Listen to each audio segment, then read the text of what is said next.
6 सितंबर 1965 की सुबह भारतीय फ़ौज पाकिस्तान के 3 बड़े शहरों पर हमला कर देती है, जिसमें से पहला लाहौर बॉर्डर, दूसरा सियालकोट और तीसरा राजस्थान बॉर्डर था। आज तक ये कहा जाता है कि दुश्मन ने रात के अंधेरे में हमला किया और हमने उसको डिफेंड किया, लेकिन ये नहीं बताया जाता कि इस जंग को शुरू करने वाला कौन था, क्योंकि अचानक से दुश्मन ने हमला किया तो क्यों किया, और साथ ही ये कि ये जंग कौन जीता, आया पाकिस्तान या फिर भारत। आज की इस वीडियो में जानेंगे इन तमाम सवालात के जवाब। 1965 की जंग से पहले पाकिस्तान अलायंस का हिस्सा बनना शुरू हो गया अमेरिका की। भारत नॉन अलायंस, यानी भारत ने ना रूस को सपोर्ट किया और ना ही अमेरिका को सपोर्ट किया। इसके साथ अर्ली 60s में साइनो इंडिया वार होती है, यानी कि भारत और चीन के दरमियान डिस्प्यूट बॉर्डर पर जंग का आगाज़ होता है, जिसमें कि भारत ये जंग हार जाता है। इसको देखते हुए पाकिस्तान ये कॉन्फिडेंट फील करता है कि हम भी भारत को आसानी के साथ शिकस्त दे देंगे, लेकिन ये नहीं सोचते कि चाइना और पाकिस्तान में कितना बड़ा फ़र्क है। 6 सितंबर 1965 से पहले रन ऑफ कच्छ में लड़ाई होती है। इस जंग में इंडियन फोर्स विड्रा कर लेती है और पाकिस्तान के हिस्से में 40 मील तक का इलाका आ जाता है। अब बहुत से लोगों का तासर ये है कि अयूब खान ने सिंगल हैंडेड इस जंग का आगाज़ किया, जो कि बिल्कुल गलत है। लेकिन इनके साथ थे भुट्टो साहब, जो कि एक विलियन साबित हुए इस जंग के लिए। इस जंग को शुरू करने के लिए 3 आदमियों का अहम किरदार है। एक थे अयूब खान, दूसरे थे भुट्टो और तीसरे थे अजीज़ अहमद, जो कि एडवाइज़र थे अयूब खान की काबीना के।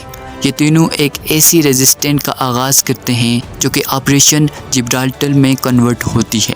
भुट्टो साहब अयूब खान को कन्विंस करना शुरू कर देते हैं कि कश्मीर लोगों के अंदर एक नफ़रत मौजूद है भारतीय हुकूमत के ख़िलाफ़। अगर हम एलओसी से कुछ लोगों को इस पार भेज दें बग़ैर मिलिट्री यूनिफॉर्म के, और ये लोग वहाँ जाकर लोगों को बताना शुरू करें कि हम पाकिस्तान से आए हैं और इंडिया से वार शुरू करने आए हैं, जिससे कि वहाँ पर मौजूद 20,000 मुजाहिदीन भी उनकी मदद के लिए आ जाएंगे। लेकिन ये लोग ऑफिशियली गवर्नमेंट को बता देते हैं कि कौन हैं ये लोग और कहाँ से आए हैं, क्योंकि अचानक से इन लोगों को देखकर कश्मीरी लोग भी हैरान थे। भुट्टो के इस प्लान का साथ दिया मेजर जनरल अख्तर ने। इस तरह इस सब ऑपरेशन को ऑपरेशन जिब्राल्टर का नाम दिया जाता है। मैरी में इसका हेडक्वार्टर बना दिया जाता है और मल्टीपल टास्क फोर्स बनाई जाती हैं, और इसमें एसएसजी कमांडोज भी शरीक होते हैं। अब जब लोकल ने इंडियन ऑफिशियल्स को बताना शुरू कर दिया,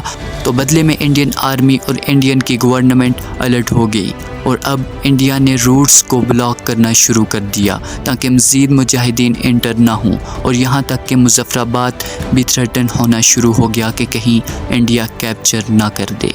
पाकिस्तान का प्लान ये था कि ये तमाम फोर्सेस वहाँ जाएंगी, और सलाहुद्दीन के नाम से जो फोर्स थी वो तकरीबन 8 अगस्त को श्रीनगर में होने वाले एहतजाज की काल में इस दिन सलाहुद्दीन फोर्स ने रेडियो को सीज़ कर देना है और श्रीनगर एयरपोर्ट पर कब्ज़ा कर लेना है, और इसके बाद में लिब्रेशन का ऐलान करना था।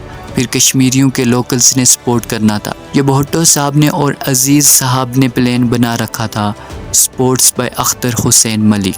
लेकिन हुआ ये कि इंडियन अथॉरिटीज़ पहले ही अलर्ट हो गई। इस वक्त इंडिया के पीएम लाल बहादुर शास्त्री थे।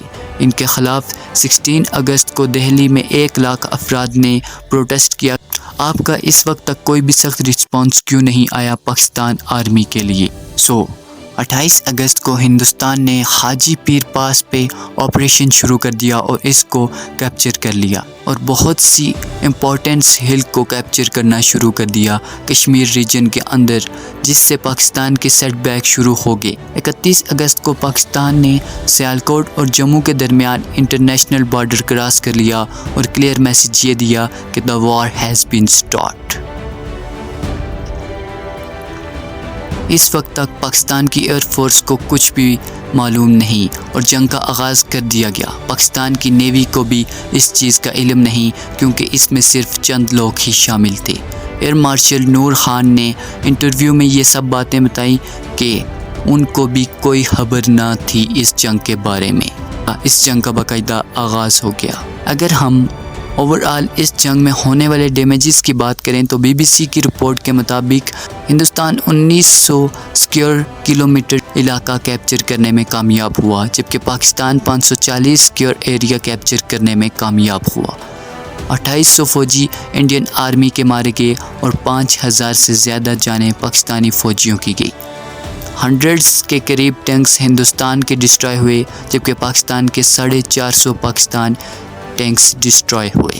اس طرح ہندوستان کے 7 لاکھ فوجیوں نے جنگ لڑی اور پاکستان کے 2.5 لاکھ فوجیوں نے جنگ لڑی، اور اس طرح یہ جنگ اپنے اختتام کو پہنچی بنا کسی نتیجے کے، کیونکہ انٹرنیشنل طور پر مختلف تنظیمیں اس میں شامل ہونا شروع ہو گئی اور UN نے اس جنگ کو رکوا دیا۔